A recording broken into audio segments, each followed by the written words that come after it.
which, zooming out once again, goes back to, are you letting yourself be human and spiritual? Because a lot of the time malice is a part of a journey more than it is just malice. To continue to pick the high road and have compassion and be the better person in this situation is actually kind of toxic. And when you're feeling more weighed down, that's when it's important for you to tap into that spiritual energy to lighten your load a little bit.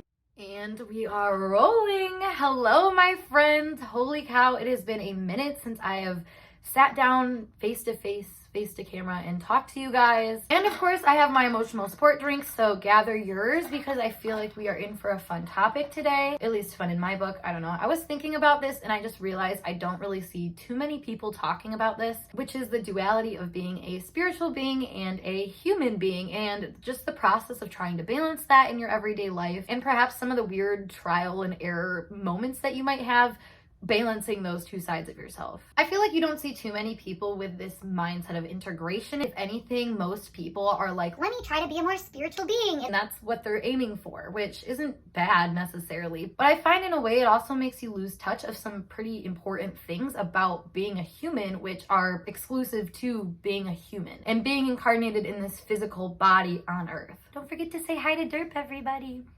She's sleepy, but always around for my videos though. We'll never miss one. So what's got me to thinking about this? Well, honestly, I never don't think about this, I feel like. I mean, that's quite literally why my tagline is duality at its finest, because quite literally it's always this push and pull of being just a human being versus being a more spiritual being. I find a lot of people have trouble with this contrast because, like I said, when you're seeking to be a more spiritual person, in a lot of people's minds that looks like being the better person or being like a holier than thou type energy. Not necessarily saying that it's meant to be a holier than thou approach to things, but to be honest, that energy will eventually come off in that more holier than thou energy if you do forget the duality of being a human. If I've seen anything in my time really honing in on my spiritual practice, it's that a lot of people don't find this spiritual energy through being human. They think that they have to kind of take away the humanness of an experience in order to make it more spiritual. But like I was saying, that integration seems to be a lot more of an important battle to face rather than, trying to separate and discern constantly. Which is funny because I am somebody that is very pro discernment. I mean, I am a Virgo sun and a Libra moon, so discernment is my forte. But at a certain point, it stops you from really being able to integrate these higher points and energies into things. I find that a lot of the time balancing my spiritual energy with more human energy looks like always trying to dip my toe into the other energy while I know I'm in another energy. For example, if I'm harping on myself, just feeling really human, to a certain point, being in touch with your humanness keeps you grounded, but you can get to a certain point where it starts to make you feel weighed down. And when you're feeling more weighed down, that's when it's important for you to tap into that spiritual energy to lighten your load a little bit and to understand that things aren't as serious or deep or dark or scary as they might feel in that more serious, human, practical kind of perspective. Whereas on the flip side, if you're in more of a let go, let God kind of mentality where it really feels like nothing is up to you and everything's by chance and you're just waiting for things to manifest around you, that's where it's important for you to tap into the human side of things and saying, okay, where's the work though? Where am I physically putting in the actions to make this manifestation come about? Little things like that where you tap into the other energy, bring it back into itself, and then basically remind yourself of the power of the other side. Truly, that's my best way to balance anything when it comes to this kind of energy. Another example is, let's say you're in a conflict with another person. I mean, obviously people can say or do things that will hurt you and not make you feel like you want to be the better person, or who knows, maybe it might trigger you to want to be the better person. But it's always important to recognize the actual motivation and where you truly are coming from, so your actions reflect the purity of your truth. So let's say you're in a relationship with someone and they constantly are like bulldozing your boundaries or making you feel bad or something. To continue to pick the high road and have compassion and be the better person in this situation is actually kind of toxic. No, if anything, you need to tap more into your human energy, which might look more like fighting for yourself or maybe seeking revenge. I know revenge is like a dirty word to people, but honestly, it's so healing and healthy in so many different ways as long as you're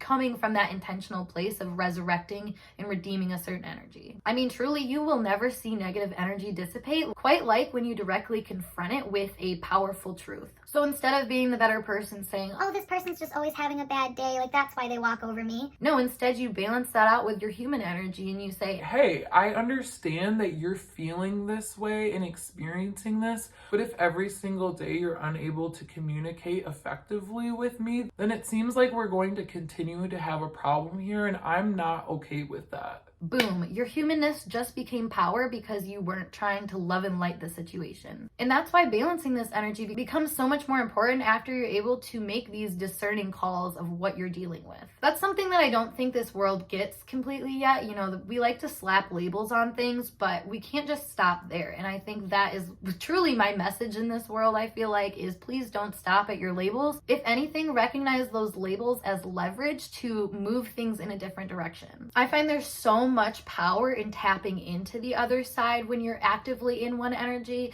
because it really does help you integrate these two parts of yourself, the spiritual part and this human part, in which you'll come to learn they're not that much different. Your body is a vessel for both your human experience and your spiritual experience. I mean, it's a very thin line, if there even is a line at all. So seeing everything is having this duality to it, and then playing with that energy more in an active way that shows that you understand it and that you want to have this fusion of energy occur. You know, it creates the outlet for that to happen. And the thing is this is not some kind of elite skill either. Like at any moment, any day, you can start to practice this kind of integration and you'll reap the results from it. And if anything, it'll help you learn how to discern, because you're always polarizing things and then bringing them together. I don't know why this just made me think of this. When I was younger, my dad would have us take apart different things. Like I think one time we took apart like a vacuum or like a VCR, or like a TV or something like that.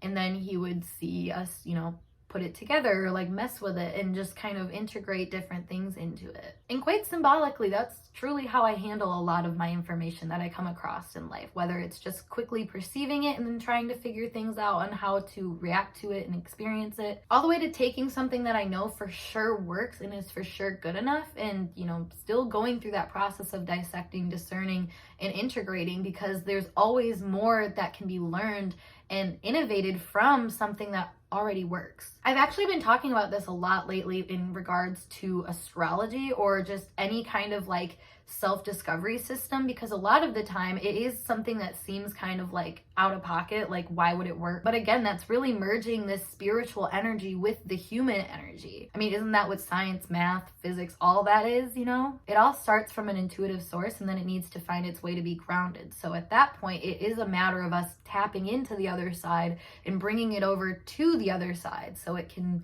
integrate. Integrate is the word of the day if you haven't recognized yet. And you know, here's another thought. I've recently just had the sun enter my 8th house, which honestly makes me feel a lot more triggered than normal. But because I have this duality within me that knows that there is another side to this, you know, just because I feel a certain way doesn't mean that's just it. I mean, yes, of course, the awareness that humans have feelings is important, but when you look at the flip side of it, you see that feelings have meanings, they're energy, there's something more to it. So thus, in this case, instead of being weighed down by my triggers and by just life circumstances in general, I can tap into this spiritual side of things and say, okay, well, wait a minute, why? Who, what, how, when, where? Like, there's so many questions that you can ask to get a more inclusive kind of understanding of what's happening. And I say inclusive in terms of holistic understanding, meaning you're integrating the realities of mind, body, and spirit. It's not just one thing, but it's all things. And that's why I was saying at different times, there is this very thin line of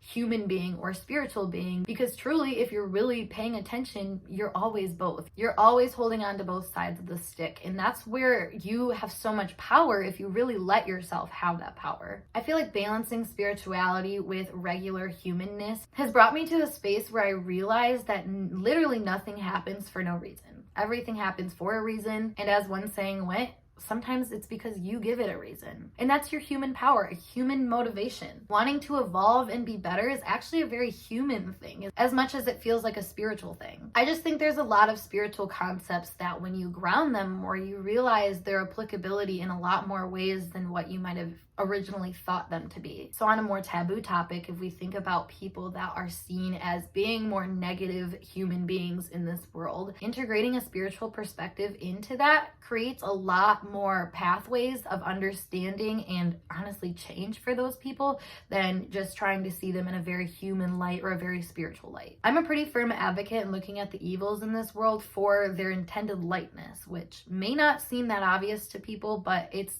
pretty much always there. In fact, I've yet to see evil exist where light didn't exist somewhere around it. And I completely owe that to my practice of integration. And not just through my own actions, but through my perceptions of others as well. Because a lot of the time, malice is a part of a journey more than it is just malice. Thus, so much healing comes from looking at the other side and bringing it over and reminding yourself that nothing is purely one-sided or black and white or whatever. It's truly experiencing both the spiritual and the human sides of things, and it's really just up to us to actually perceive that in a synthesized type way, which I'm sure you can understand is why a lot of this world struggles, because it's a lot more easy for us to say, well, they just suck. You know, this is a trigger, this is a problem, this is a human thing, instead of understanding it as a spiritual thing, because that gives you power back, doesn't it?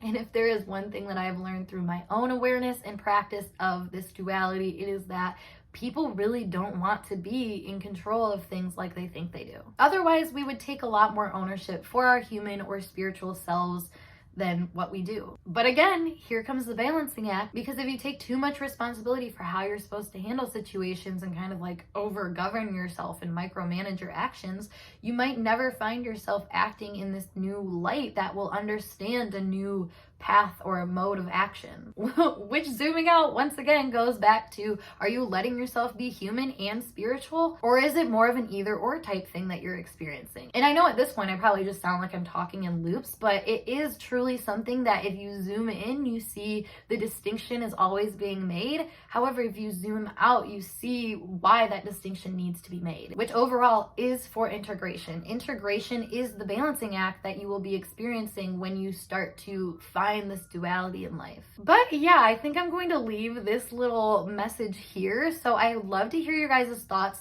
down below. Of course, as always, it's my favorite to hear from you guys, even if you just want to DM me on Instagram if that's what you're more comfortable with. I seriously love to hear your thoughts on these kinds of topics, hence why I come to the internet to talk about them. But yes, if you would like to talk to me or hang out with me on other social medias, it's always linked down below, as well as if you wanted to book a reading with me or other services, check those out as always. But I'm gonna skedaddle, and I hope to see you guys in a later video. Peace.